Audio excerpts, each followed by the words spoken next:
Welcome to Fouts Boxing Theory, and in this video we're going to be taking a look at the pros and cons of Anthony Joshua working with Derrick James, right? At the end of the video we're going to talk about a little bit of philosophy and stuff like that. But first, let's take a look at why it is that Derrick James was brought in the first place, okay? So we're going to take a look at a little bit of the good, all right? He already had a jab, we've seen that. He already had a right hand, we've seen that. Notice after he throws his right hand, he gets a little bit touched by Andy Ruiz. It's very important. We're going to be talking about that a little bit later. But check this clip out too. Okay, this whole clip kind of encapsulates like who Anthony Joshua was there, right? A guy who was not. I don't want to say he wasn't afraid to get on the line and throw bombs. He probably was afraid.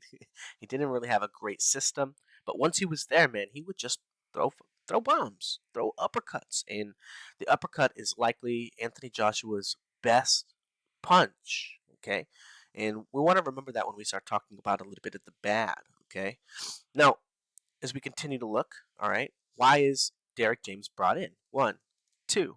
Well, we saw in the last sequence that Andy Ruiz, even though he didn't see exactly the right hand coming that time, he was able to interact with it before another punch came, before another move came. And now Andy Ruiz is simply adding a little bit of power to that move and catching Anthony Joshua right after his right hand. Okay, now they continue going.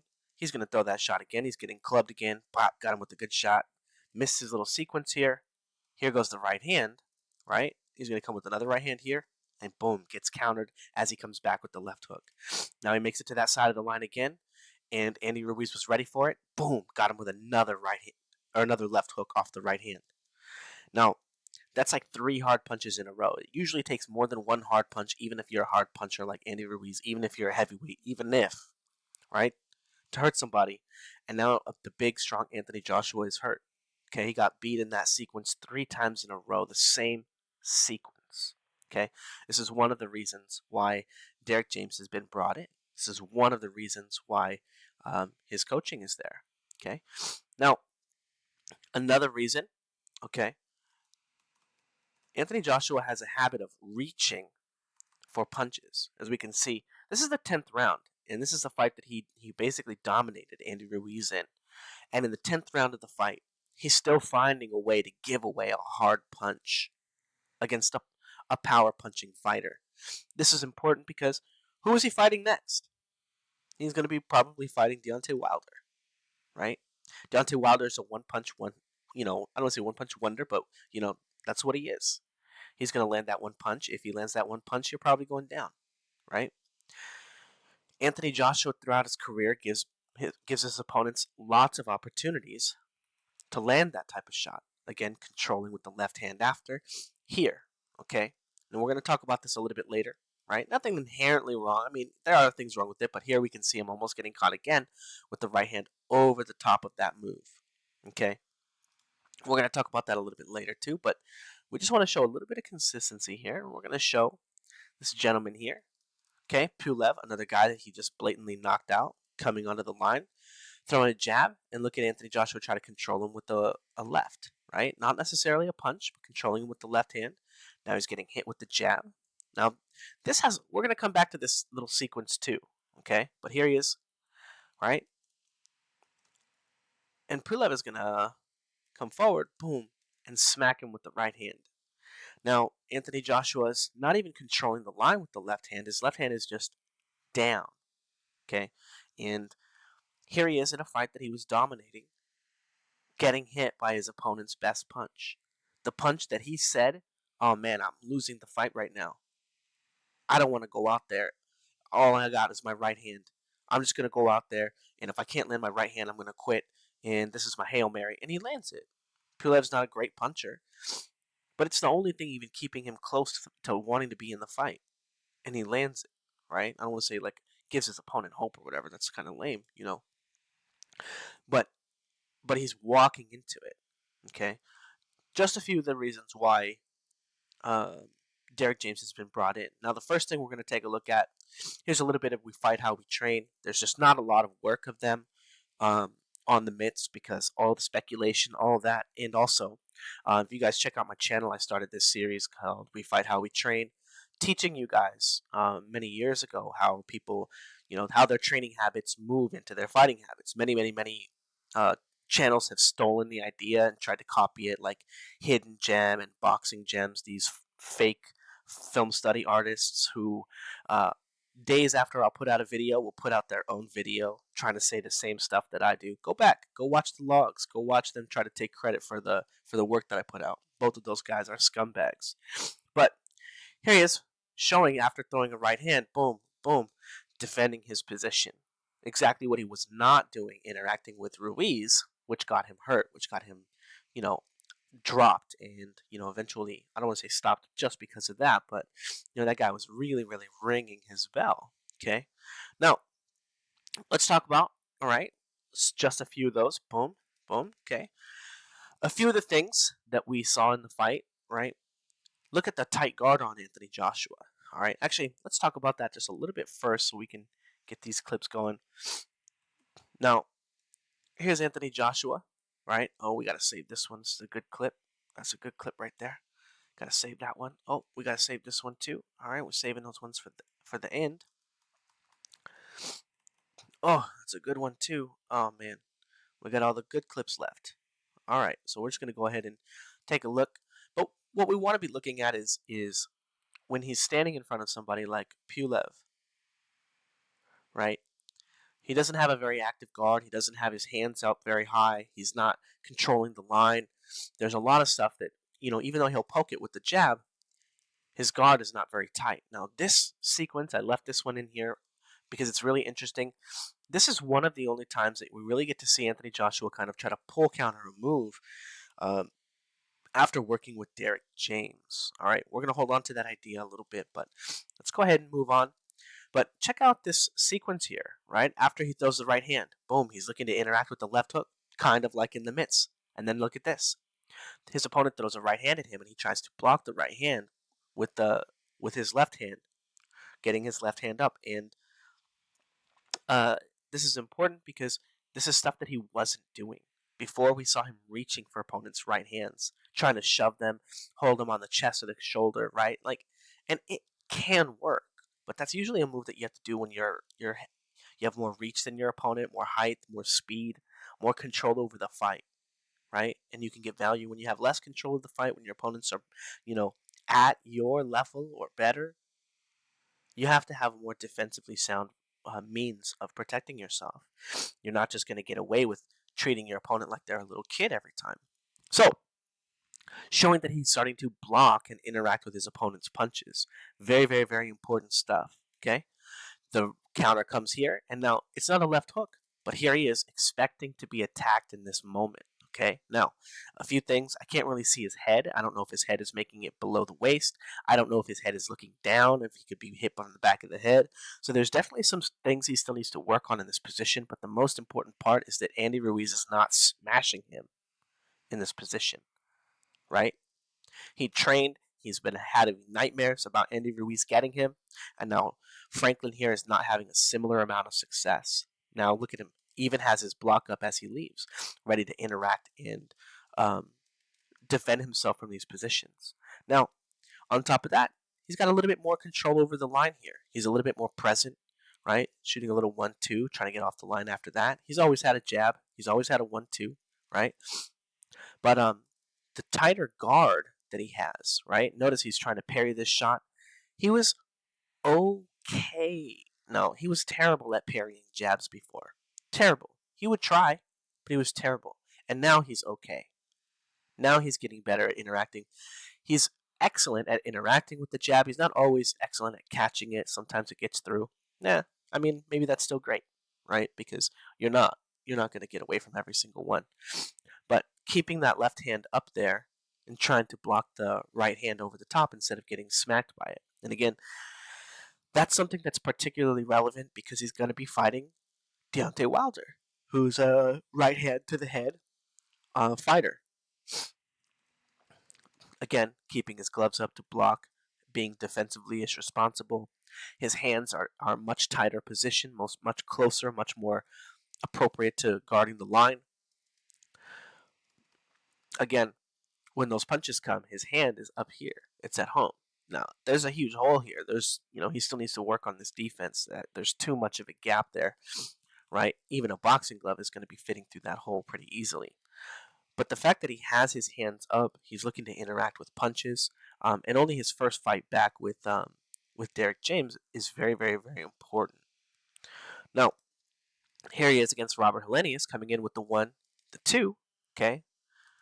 And now here he is looking to block the left hand or the right hand after that beat, right? After that attack, he's like, okay, what's my defensive beat? I'm going to defend myself.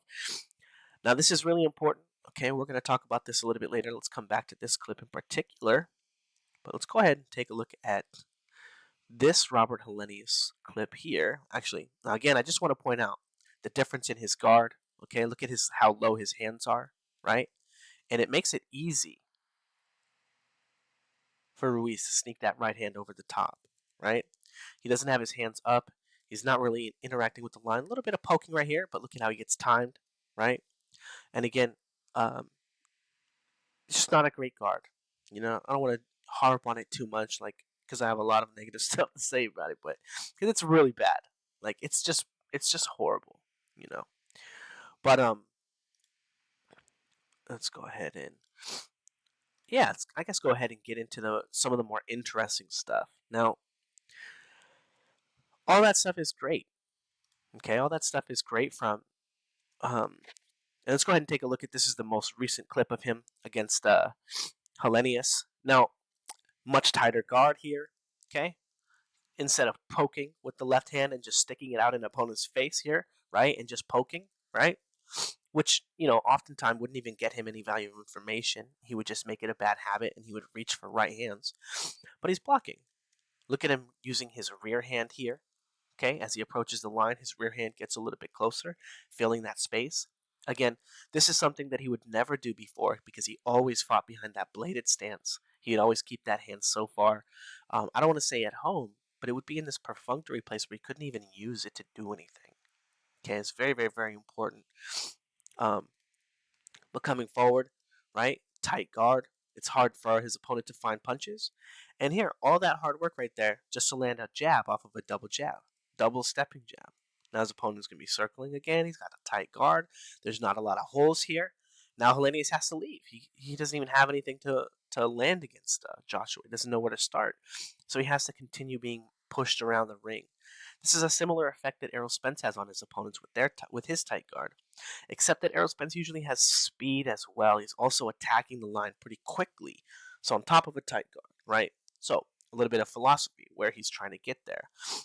But there's not a lot of activity here, right? Here he is, all this work, and now Helenius got that one jab back that he ate, in this 17-second clip. 2 punches are landed.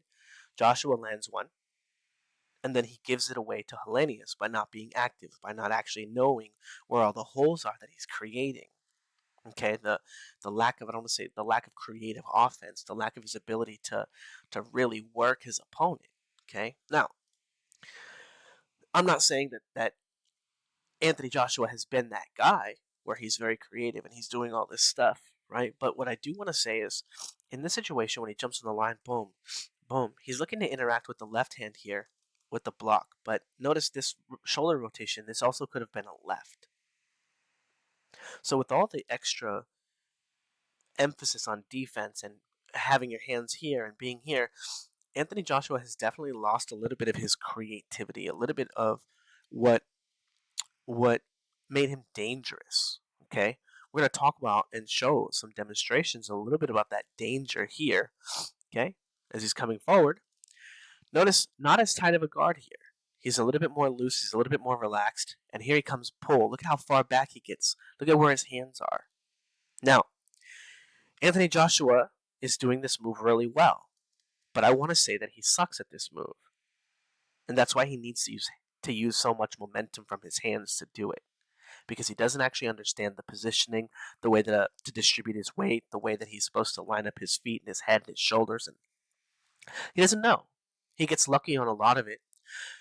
But he has to use so much of the momentum by keeping his hands down in order to make this move work, right? Ready, down. right? He's real relaxed. He's not in a very tight guard. It allows him to be very fluid and land one of his best defensive moves. Okay? How often did he do this against Robert Hellenius? I think the count was 0. He did a couple of really small ones to Frank Martin, but that was their first fight together, and I didn't see him do that against Robert Hellenius, who was a straight punch guy, right? And all that stuff is very, very, very important, okay? Now, look at him blasting the line after that. Look at him just kind of go apeshit. He landed a good shot and just chunks bombs at the line. How often did he let go after catching the guy, Robert Hellenius?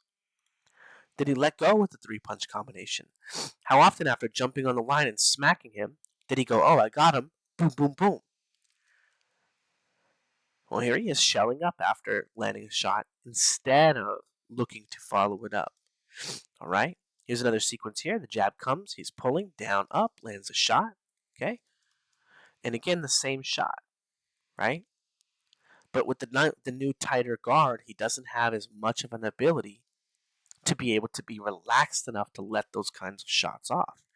Now, another signature Anthony Joshua move, so he comes down here, and in all the other fights, right, going forward, he's been throwing straight punches, but here he comes with an uppercut. Boom, catches him with an uppercut. Pendulum's off the line, controlling with the jab. Overhand right, but here he is, uppercut. But he's throwing bombs on the line. And this Anthony Joshua wasn't present. Okay, those are two signature moves from Anthony Joshua. That right hand there, that's one of his best defensive moves, pulling on the jab and then countering. And then the uppercut is one of his best offensive moves. So we have Anthony Joshua, who obviously he needs work, obviously he needs help, but the two best moves that got him to the dance have been removed from his repertoire. And now he's fighting, he's fighting a more safe style, he's fighting a more dominant style on the line. But we can see, I don't want to say it was boring, I don't want to say it was this, but it wasn't as dynamic as we're used to seeing him be, right? And all that stuff is very important because, in spite of the fact that there are things he needs to learn from Derrick James, he needs to remember that those are things he doesn't want to unlearn. He doesn't want to just give away all the stuff that made him who he was or successful. But if we think about his fight, or rather Derrick James's other fighters, in particular Errol Spence versus Terrence Crawford, there were a lot of times where Errol Spence, he was also not opening up. A lot of one punch at a time. A lot of, how many times do we ever see Errol Spence throw an uppercut?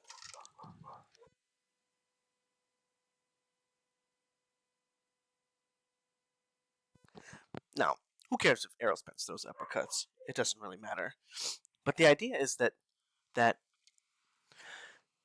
even when you land a good shot, right? You land a good shot, you do all this great boxing, you do all this great work, right? You have all this great stuff going on, and you work so hard to land a punch, and you're like, man, I'm going to try so hard. Boom, I got him out of position. I went under his jab here. I'm going over the top of the right hand. Got him with an excellent right hand. He missed his counter. I'm in a perfect position to start unloading on him, and he's looking to block punches here.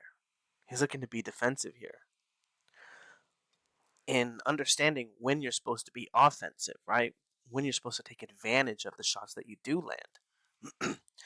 And Anthony Joshua was, for the most part, dominating Robert Hellenius pretty easily, right? He had, if you think about it in terms of control, he had Hellenius reacting to him more often than he was reacting to Hellenius. He had better hand position, better this, better that. But Anthony Joshua doesn't recognize the advantageous positions that he's in yet. He doesn't recognize that he's ahead of his opponents yet. He doesn't understand when it's okay to just start dumping punches on them. And that's fine. He has a lot of experience, so if he keeps working and getting good sparring and all that stuff, and I don't want to say stop listening to Derrick James, but realize what it is that he's there to learn and what it is he's there not to learn. right? Because as we saw with Crawford versus Spence, and again, the way that I predicted it and broke down that fight, I got it 100% perfect. Okay, there was no chance that Errol Spence was ever going to win that fight, and it has to do with Errol Spence's philosophy, the way he goes about fighting, right? There are things that Derrick James is great at teaching that are going to get you to this level, level A, B, C, D, right? But getting beyond that, right? And having dynamic defense, having dynamic offense, not just these basic patterns, right? But understanding that sometimes you're going to leverage your athleticism, right, against your skills, right? And when we take a look at a clip like Anthony Joshua getting on the line with the guy here, right, and getting under that shot here where the guy's jumping in with and then smashing him. How many times did Robert Helenius do this move to him? Jab and pendulum forward. He did it all night long. And how many times did Anthony Joshua smash him like this? Zero. But the thing is this is a function of fighting. This is just part of it. You don't want this to be, it's not going to be every time you're standing on the line with your hands down. But sometimes you're going to be more relaxed when you have more control over the fight, right? When we talked about controlling with the lead hand against an opponent that's lesser than you, right? Or you have a better beat, a better read on, you're going to use more relaxed tools. You're going to conserve energy more in spaces. Or you're going to set traps. Where were the traps from Anthony Joshua? Robert Helenius was not a guy that you needed to be sharp for 12 rounds to beat. We saw Deontay Wilder get shoved around the ring and like awkwardly walk with his Bambi legs for one round, and then Robert Helenius jumped into a punch, um, just like Kubrat Pulev is doing now, and Deontay Wilder hit him with one of these and knocked him out. But Deontay Wilder was able to do that in one round, and here we see Anthony Joshua showing he could do the same moves. He could do the same. He has the same skills, right? But not being able to do it in one round because he fought such a conservative fight. He didn't take advantage of the openings. He didn't take advantage of the times that he would get the guy out of position. He didn't recognize all of the information he had available to him about how much of a bad position his opponent was in and how bad of a position they were in when they actually attacked him. Especially if you look at Robert Helenius and kind of how low his hands were sometimes in the fight, and it looked like Anthony Joshua might be able to just sneak up on him and beat him up, you know. But anyway, um, Derrick James has an interesting style for the mitts, right? It's pretty okay. It's pretty okay. If you guys would like a better system, okay, a better system for mitts, a better system to help you learn and understand combat, check out the Fouts Boxing Combat System. Um, it's a Derrick James has a kind of continuous system, but there are a lot of holes in his system, a lot of breaks. The Fouts Boxing Combat System has no breaks. It has every pattern that you need, and it's going to teach you how to do this stuff, not just with the mitts, but it's going to teach you how to do it in your shadow boxing. It's teach you how to do it in your heavy bag work, your double in bag work. Okay, it's going to teach you how to use that system and transfer it to your fighting. Okay. Now another thing that Derrick James doesn't really do, he doesn't really add speed and intensity to his routines. If you take a look at Errol Spence, somebody who's been with Derrick James, right? You can't say that Derrick James is still trying to teach this kid stuff, right? He probably wants to, but it's stuff that he doesn't know how to teach with his system, right? But Errol Spence is a perfect example of somebody who fights at one pace. Yes, he can explode and throw some shots fast, but he has a very particular pace. He doesn't have an explosion pace where he'll throw more than one shot at a faster pace. It's always, oh, I threw one shot really quick, one or two shots. But it's not like he's chasing him down with uppercuts and this and that, like he's, when he was dropping Andy Ruiz and then getting dropped by Andy Ruiz. And again, there is a time and place to be exploding on your opponent, like right after you hit him with the right hand. Go get some value. Now, timeout. I know that that's also when Andy Ruiz hurt Joshua, right? But if he could throw a shot and block and then go crazy, interact with him, right? Add some of those skills, but not lose the essence of that animal that Anthony Joshua is, right? Having all that muscle, having all that speed and athleticism, right? There has to be a time where he gets out of that little shell that Derrick James is putting him in and really lets loose on his opponents. So anyway, check out the link in the description below for the Fouts Boxing Combat System. It has all the best patterns, all the best, um, you know, ways to think about and understand mitt work in theory, so that you're going to understand what it is exactly that you're doing when you get on and off the line with your opponent. But not only that, the Fouts Boxing Combat System is going to teach you about real power. If you want power like Deontay Wilder, it's going to teach you the core concepts and how Deontay Wilder generates that power. And if you want hand speed and punching power like someone like Ryan Garcia, like somebody like Tank Davis, I'm also going to teach you what fighters like them are doing with their hands. So I'm not just going to teach you what to do with your feet so you can generate power like Deontay Wilder, who, you know, has pretty good feet, even though he's got little chicken legs. He's got a pretty good straight right hand technique. Um, but I'm going to teach you what to do with every part of your body, your shoulders, your head, all that stuff, so that you can be the hardest puncher that you can be. Um, anyway, I've been selling the system for a little bit over a year now. And you can check out some of the reviews. You can check out some of the testimonials. Um, it works. Okay, guaranteed to teach anyone on the planet punching power, male or female. So, anyway, later, guys.